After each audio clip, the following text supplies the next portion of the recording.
Very happy new year to all of you. I hope your online exam were fine, isn't it? Now, today we are going to start with poem number 3, The Voice of the Rain, and thereafter we'll be doing the lesson number 4. Now, the poem, The Voice of the Rain, it's written by Walt Whitman. Now, before the explanation of the poem, I'll just recite the poem in front of you. So you just have a look in your textbook. And who art thou? Said I to the soft falling shower, which, strange to tell, gave me an answer as here translated. I am the poem of earth, said the voice of the rain. Eternal I rise, impalpable, out of the land and the bottomless sea. Upward to heaven whence, vaguely formed, altogether changed and yet the same. I descend to lave the droughts, atomies, dust layers of the globe. And all that in them without me were seeds only, latent, unborn. And forever, by day and night, I give back life to my own origin, and make pure and beautify it. For song issuing from its birthplace, after fulfillment, wandering, wrecked or unwrecked, duly with love returns. Now this poem, it's a very beautiful poem in which the poet tells us how the rain plays an everlasting role in nurturing, quenching and purifying the different elements of the earth. Now in the beginning of the poem, the poet, he asks, and who art thou? Thou means you. And who are you? Said I to the soft falling shower. When the raindrops were falling on the earth, the poet is addressing, giving a direct address is made to the rain, asking that who are you? Which, strange to tell, gave me an answer as here translated. I am the poem of earth, say the voice of rain. And the rain answers that it is the poem of the earth. Eternal I rise, impalpable, out of the land and the bottomless sea. That means it tells the rain, it confirms that it rises from the water bodies on the land and from the deep blue sea. Upward to heaven whence vaguely formed, altogether changed and yet the same. That means it rises upward to heaven. It forms clouds. It washes away the dryness and it rises upward to heaven to form the clouds. And the water changes its form, but still it remains the same. First, as you know, the process, how the rain comes on the earth. So it changes its form, but still when it comes back, it remains the same. From the water, it changes to water vapor, it gets condensed, again it turns to water and comes back to earth. So it again regains its form. I descend to lave the droughts, atomies, dust layers of the globe. That means the rain, it comes down, it washes away the dryness and drought from the earth, and it also makes the earth clean and green. It washes away the dust particles and makes the earth clean and green. And all that in them without me were seeds only, latent, unborn. So, here the rain, it helps the seeds to germinate which are still lying asleep in the soil. And in its absence, the earth would be dry and parched. And forever, by day and night, I give back life to my own origin and make pure and beautify it. Now, Here, the poet it compares the rain to a song, as both have got rhythm. Is it? Song also has got a rhythm. The rain, if you have heard the rain falling, you can hear some rhythm in that, and that rhythm it gives joy to each and every living creature on this earth, isn't it? So the poet, he compares the rain to a song, as both of them have got rhythm and the ability to spread joy, beauty, and to regenerate. Okay. Now all this we can say that as the song, when you hear a song, it gives you joy. You feel everything is very beautiful around you. Same way when the rain falls, it comes down to the earth.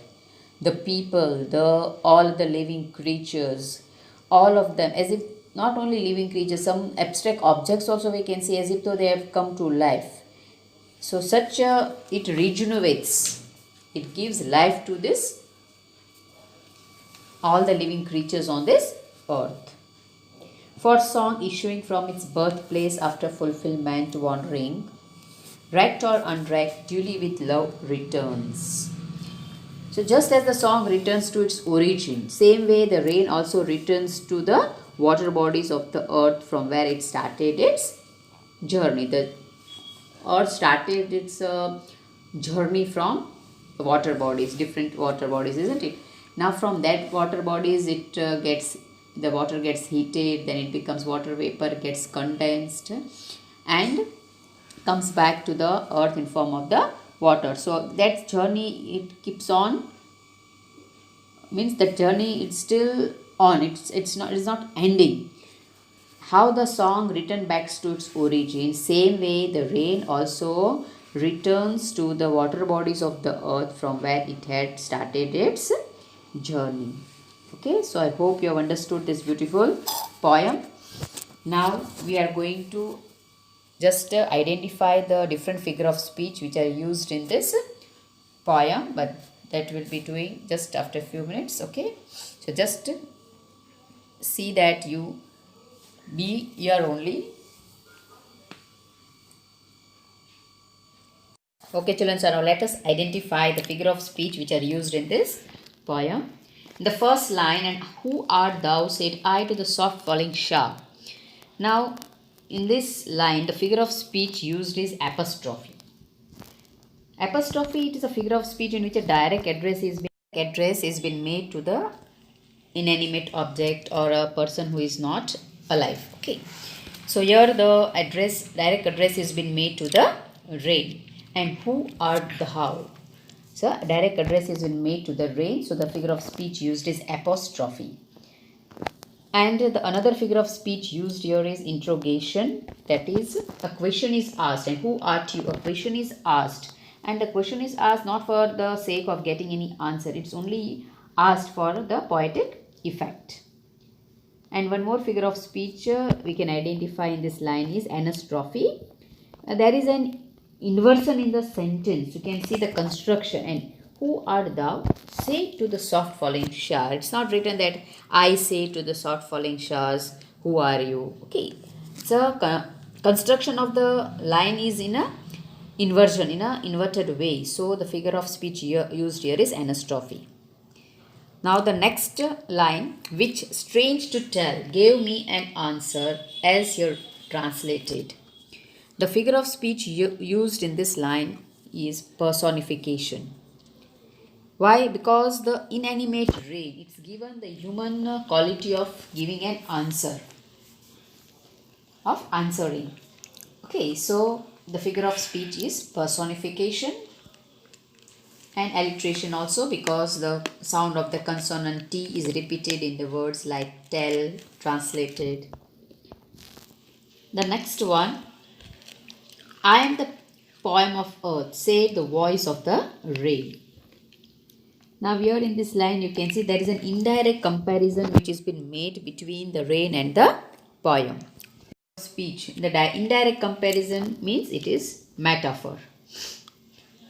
And the another figure of speech used here is personification. Why? Because again the used here is personification. Now next one, that is eternal I rise impalpable out of the land and the bottomless sea. Again here we have the same figure of speech personification, because again here the rain is given the human quality of rising. I rise impalpable out of the land is given the human quality of giving an answer. And another figure of speech which we can identify over here is antithesis, because we have two opposite words, that is land and sea. Both are the opposite words which gives out the two opposite meanings. So the figure of speech used here is antithesis. The next one, upward to heaven, once vaguely formed, altogether changed and yet the same. Now here again the same figure of speech, that is personification, because here the inanimate train is given the human quality of giving the answer. And another figure of speech used is antithesis, because the opposite words, layers of the globe. Again here, I descend to lave the droughts, means here the inanimate rain is given the human quality of descending, means coming down, most probably in the lines, because in each line the latent means it's hidden, and when you are not born, that means still you are hiding inside the womb of the mother. That means latent and unborn, they have the same meaning, that is hiding or hidden. So the figure of speech used is tautology. And forever, by day and night, I give back life to my own origin and make pure and beautify it. Now here you can see the again figure of speech used here is personification, because the inanimate train is given the human quality is internal rhyme. Now the next one, the last one, that is for song issuing from its birthplace after fulfillment, wandering, wrecked or unwrecked, duly with love returns. Now here again the figure of speech, we can see the two opposite words, wrecked or unwrecked, isn't it? So wrecked and unwrecked, they are the two opposite words used in the same line. So the figure of speech used is antithesis. And there is also an indirect comparison. They have the ability to give joy and beauty to the life. So there is an indirect comparison between the rain and the song. So the figure of speech used here is metaphor. And one more figure of speech you can find out still. Yes, the words issuing and wandering. The words issuing and wandering, they have the same rhyme. They are the rhyming words in this line. So the figure of speech used is internal rhyme. So I hope you have understood the figure of speech as well as the poem. So here we end with this session. We'll be meeting in the next session with the new lesson. Till then, goodbye.